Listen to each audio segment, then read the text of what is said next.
As the end of the year approaches, students going into 10th, 11th, and 12th grade should remember to choose a summer reading book. There are great stories for each grade that students can choose from. For students going into 10th grade, there is The 5 People You Meet in Heaven by Mitch Albom, about a grizzled war veteran, Eddie, who feels trapped in a meaningless life, until on his 83rd birthday, he dies and starts a meaningful journey in the afterlife. And you can choose Divergent by Veronica Roth, about a dystopian Chicago world where society is divided into 5 factions, each dedicated to the cultivation of a particular virtue.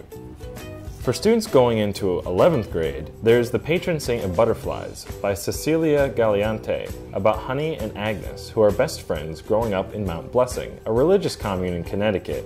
But the two clash, and when people do things wrong in the community, they are sent to the regulation room.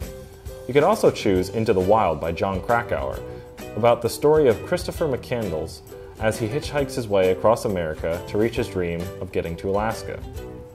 And there's also The House of the Scorpion by Nancy Farmer, about a boy who was not born, but who was harvested, and his DNA came from El Patron, lord of a country called Opium, and all other but Patron view him as a monster. For students going into 12th grade, there is The Bean Trees by Barbara Kingslover, about Taylor Greer, a native of Kentucky, who sets out to leave home and travel west, and finds herself in Oklahoma, near Cherokee territory. As Taylor stops in a town, a woman suddenly approaches and deposits a small child and leaves with no further explanation. And there's also The Bleachers by John Grisham, on whether or not the famous Eddie Rake, former coach of Messina High School football team, was loved or hated by his former players. So remember to look into these books according to your next year grade and choose whichever one you like best.